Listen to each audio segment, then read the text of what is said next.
সবাইকে স্বাগত জানাচ্ছি আমার আজকের পর্বটি দেখার জন্য। আজকের পর্বে আমি আলু মটরশুঁটি কারি রান্না করে দেখাবো। এটা খেতে অনেক মজার, রুটি পরোটা বা সাদা ভাতের সাথে খেতে দারুণ লাগে। আর রান্না করতে সময়ও লাগে 10 থেকে 15 মিনিট মাত্র। চলুন দেখে নিই কীভাবে রান্না করছি। এর জন্য আমি এখানে হাফ কেজি ছোট সাইজের আলু নিয়েছি।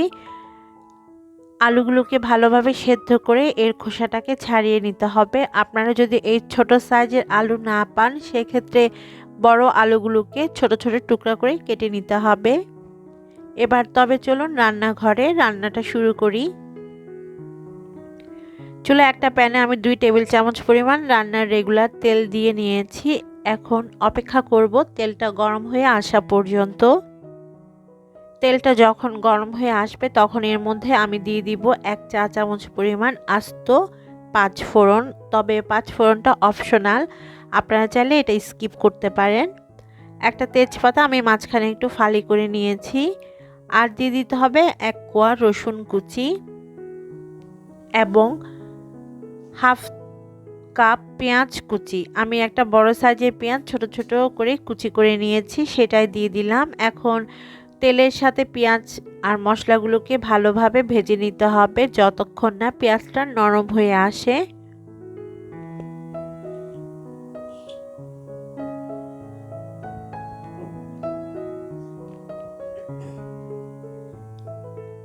প্রায় 2 মিনিট ভাজার পর দেখবেন পেঁয়াজটা নরম হয়ে গিয়েছে। ঠিক সেই পর্যায়ে আমি এর মধ্যে দিয়ে দিব হাফ কাপ পরিমাণ টমেটো কুচি।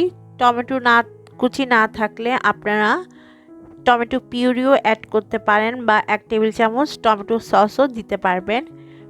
এখন টমেটোটা নরম হয়ে আসা পর্যন্ত আমি আরেকটু রান্না করে নিব। 2-3 মিনিট রান্না করার পর দেখবেন টমেটোটা নরম হয়ে যাবে।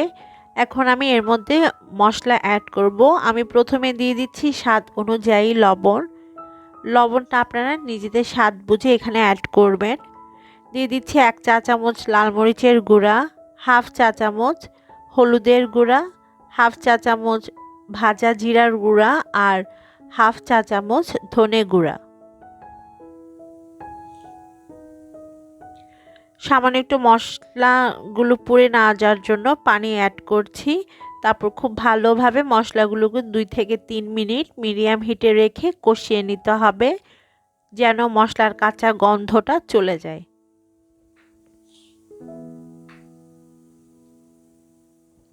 মশলা ভালোভাবে কষানো হয়ে যাওয়ার পর আমি এর মধ্যে আলুগুলোকে অ্যাড করে নিচ্ছি।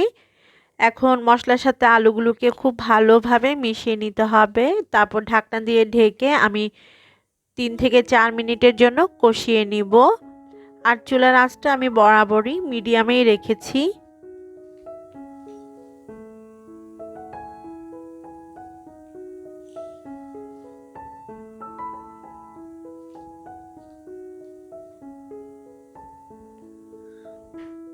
প্রায় 3 থেকে 4 মিনিট মশলার সাথে আলুগুলোকে কষিয়ে নেওয়ার পর আমি এখন আবারও আলুগুলোকে ভালোভাবে মিশিয়ে নিচ্ছি। তারপর আমি এর মধ্যে পানি অ্যাড করব।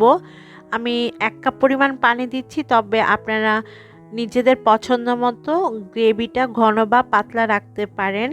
আমি একটু ঘন ঘন হলে ভালো লাগে আমার, তাই ঘন রাখার জন্য 1 কাপ পানি দিয়েছি। আর আলুগুলো যেহেতু আগে থেকে সেদ্ধ করা আছে তাই খুব বেশিক্ষণ সময় রান্না করার প্রয়োজন পড়বে না।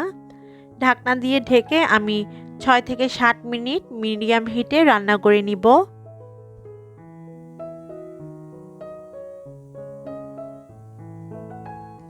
6 মিনিট পরে ঢাকনাটা খুলে নিয়েছি।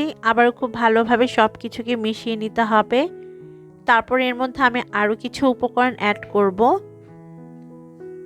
দেখতেই পাচ্ছেন আমাদের গ্রেভিটা কমে গিয়েছে আর একটু মাখা মাখা হয়ে গিয়েছে। ঠিক সেই পর্যায়ে আমি এর মধ্যে হাফ কাপ মটরশুঁটি দিয়েছি। আমি এখানে ফ্রোজেন মটরশুঁটিটা ব্যবহার করেছি, তবে আপনারা চাইলে ফ্রেশটাও দিতে পারবেন। কাঁচামরিচ ফালি দিয়ে দিলাম 4-5 টুকরা। দিয়ে দিতে হবে গরম মশলার গুঁড়া হাফ চা চামচ আর প্রয়োজন মতো ধনেপাতা। সব কিছু খুব ভালোভাবে মিশিয়ে নিতে হবে। তারপর ঢাকনা দিয়ে ঢেকে আরও 5 মিনিটের জন্য একদম লো হিটে রান্না করতে হবে। তারপরে আমাদের এই রান্নাটা শেষ হয়ে যাবে। 5 মিনিট পর আমি চুলা বন্ধ করে একটা সার্ভিং ডিশের মধ্যে আমাদের আলু মটরশুঁটি কারিটাকে সার্ভ করে নিয়েছি। গরম গরম ভাতের সাথে এটা খেতে যেমন ভালো লাগে, সেই সাথে রুটি পরোটার সাথেও দারুণ লাগে। বাসায় অবশ্য ট্রাই করে দেখবেন। শুধুমাত্র আলু দিয়েও এটা করা যাবে, চাইলে আপনারা মটরশুঁটিটা বাদও দিতে পারেন। আজকের মতো আমি বিদায় নিচ্ছি। সবাই অনেক ভালো থাকবেন। আল্লাহ হাফেজ।